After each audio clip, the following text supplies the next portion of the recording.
If this happened to you at work, would you quit your job?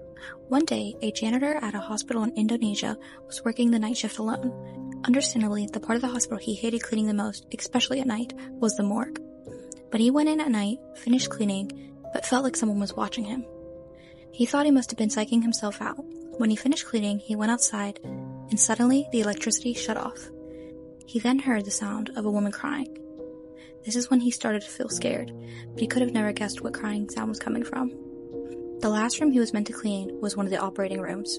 When he opened the curtain, he saw a pale nurse underneath the bed looking up at him. She started to crawl out from underneath the bed, and he saw that her legs were broken clean off.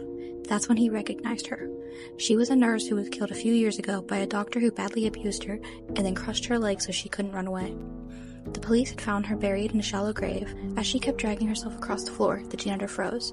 He couldn't run, and he couldn't scream. But as soon as she was out of sight, he packed up his things and quit his job the next day.